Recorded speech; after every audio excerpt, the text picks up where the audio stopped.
Arrancamos con este análisis profundo. A ver, en el mundo ideal de la genética de poblaciones, existe una especie de estado perfecto que conocemos como el equilibrio de Hardy-Weinberg. Es un sistema matemático impecable donde las frecuencias de los alelos se mantienen inalterables, generación tras generación. El problema es que, la naturaleza es cualquier cosa menos un sistema perfecto o estático. Así que hoy vamos a sumergirnos exactamente en esas fuerzas matemáticas que se encargan de romper dicho equilibrio. Y no nos vamos a quedar en la teoría superficial, vamos a desglosar los números, las ecuaciones y los procesos reales que hacen que la evolución biológica sea inevitable. Para estructurar esta sesión, vamos a seguir una hoja de ruta muy clara.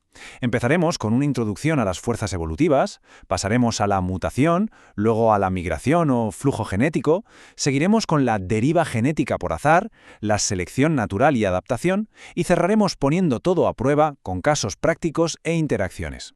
Así que entremos de lleno en el punto 1, la introducción a las fuerzas evolutivas. Empecemos formalizando de qué estamos hablando. ¿Qué es exactamente una fuerza evolutiva? Básicamente, es cualquier factor, cualquier evento, que consiga alterar la frecuencia de los alelos a lo largo del tiempo. Son en esencia las interrupciones necesarias e inevitables de ese equilibrio genético perfecto que mencionábamos. Pensemos que sin estas alteraciones, las poblaciones se quedarían completamente estancadas. Gracias a ellas, la evolución deja de ser solo una posibilidad y se convierte en un desenlace matemático ineludible. Pasamos al segundo bloque, la mutación, o la variación de novo.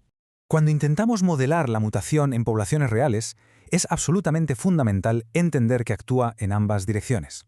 Aquí en pantalla tenemos la fórmula para el equilibrio de la mutación reversible. Y lo realmente fascinante de este modelo es que al final, la frecuencia alédica en ese punto de equilibrio, que llamamos Q sub e, es completamente independiente de las frecuencias que tuviera la población inicialmente. Depende exclusivamente de dos pequeñas variables, la tasa de mutación directa, la letra griega mu, y la tasa de mutación inversa, nu. Es pura matemática. Las mutaciones siempre van a tender a un punto de equilibrio dictado por estas dos tasas. Ahora bien, ¿qué impacto real tiene esto en el día a día, generación tras generación? A ver, aunque la mutación es, sin lugar a dudas, la fuente original de toda la variación genética nueva, tiene una característica que no podemos pasar por alto. Es lentísima. Las tasas de mutación espontáneas son bajísimas, del orden de 10 a la menos 5. Además, es un proceso totalmente aleatorio y no dirigido. Esto significa que, por sí sola, apenas genera un cambio minúsculo en las frecuencias. Es la materia prima de la evolución, sí, pero casi nunca es el motor principal de un cambio drástico. Lo que nos lleva al punto 3 de nuestro análisis, la migración, o flujo genético. Si queremos ponerle números al impacto de la migración, la ecuación que usamos es esta. Sirve para calcular la nueva frecuencia en la población receptora tras una sola generación. Y la lógica es muy elegante. Tomamos la tasa de migración, m, y la multiplicamos por la frecuencia de la población de origen. Luego simplemente le sumamos la parte correspondiente a los residentes originales, que sería 1 menos m, multiplicado por su propia frecuencia inicial. Digamos que es una fórmula de mezcla proporcional clásica pero extremadamente potente en genética.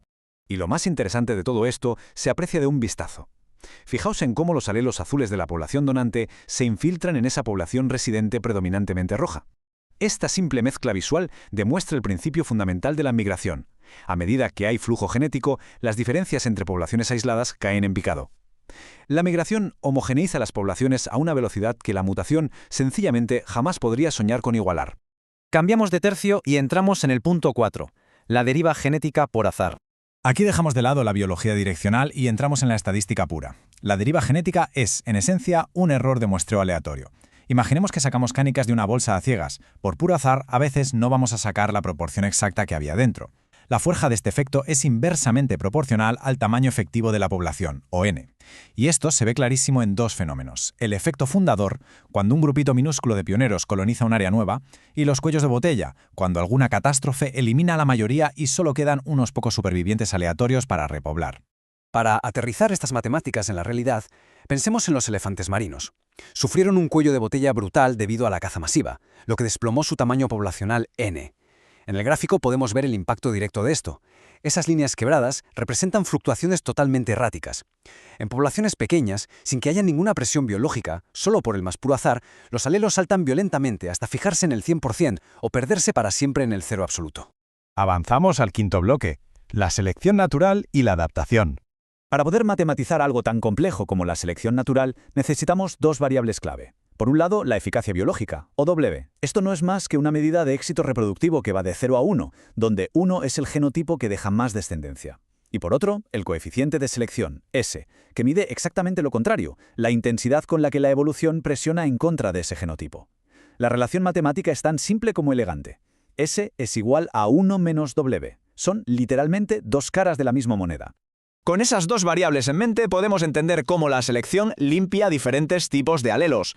Y resulta que seleccionar en contra de un alelo dominante es letalmente eficiente. Como el alelo dominante siempre da la cara, siempre se expresa, la selección lo detecta y puede purgarlo en una sola generación si la eficacia biológica es cero. ¿Pero qué pasa con los alelos recesivos? Pues que eliminarlos es un proceso lentísimo. El alelo recesivo es como un polizón, se esconde de forma invisible dentro de los individuos heterocigotos, totalmente protegido de la selección durante incontables generaciones. Todo esto nos lleva a uno de los fenómenos más impresionantes de la genética, la ventaja del heterocigoto, o heterosis. Estos mapas son fascinantes. Vemos un solapamiento geográfico casi idéntico en partes de África y Asia. A un lado, la distribución del alelo mutante que causa la anemia falciforme. Al otro, donde es endémica la malaria. A nivel matemático, un gen que causa una enfermedad letal debería desaparecer rápido. No tiene sentido que persista. Hasta que, claro, comprendemos que hay una ventaja enorme que equilibra la balanza. Si nos vamos al nivel microscópico, todo encaja. En una persona que es homocigota recesiva, los glóbulos rojos tienen esta forma de hoz, se atascan en las venas y causan una anemia letal. Si la persona es homocigota dominante, sus glóbulos son normales, pero es extremadamente vulnerable a morir por malaria. Así que la selección crea un equilibrio matemático finísimo. El estado heterocigoto. Estos individuos tienen una protección vital contra la malaria, pero no sufren los efectos letales de la anemia severa. Y finalmente llegamos al sexto bloque, los casos prácticos y cómo interactúan todas estas fuerzas.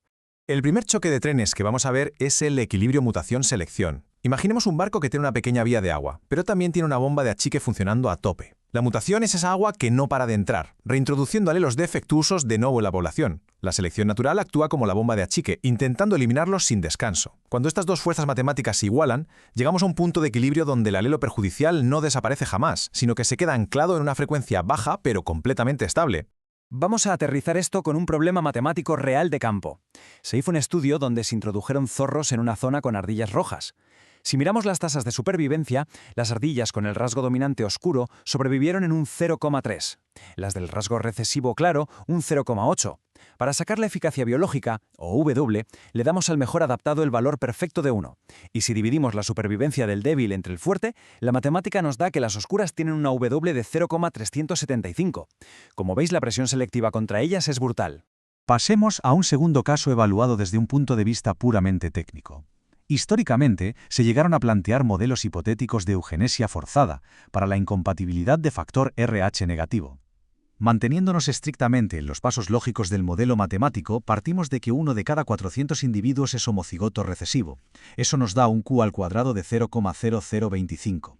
Sacando la raíz, la frecuencia inicial de ese alelo es 0,05. Si en el modelo se aplica una esterilización total al fenotipo recesivo, matemáticamente le estamos asignando a W sub RR un valor tajante de 0. Al fijar estas variables, el cálculo demuestra matemáticamente la velocidad exacta a la que se purgaría el alelo en una sola generación.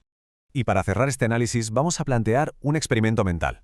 A lo largo de la sesión hemos desglosado las matemáticas de la mutación, la migración, la deriva y la selección de forma aislada. Pero imaginemos el escenario cuando las cuatro chocan de frente al mismo tiempo. Ocurre una mutación de novo, en una población minúscula que está a merced del puro azar estadístico, que de repente recibe una migración masiva de genes externos justo cuando aparece una nueva presión selectiva. Ese caos matemático es lo que verdaderamente define la dinámica avanzada de poblaciones. Y la gran pregunta que queda en el aire es, con tantas fuerzas en juego, ¿podremos alguna vez predecir el futuro evolutivo con total certeza? ¿O la biología siempre estará, al final del día, a merced de la estadística y el azar? Muchas gracias por acompañarnos en este profundo análisis matemático.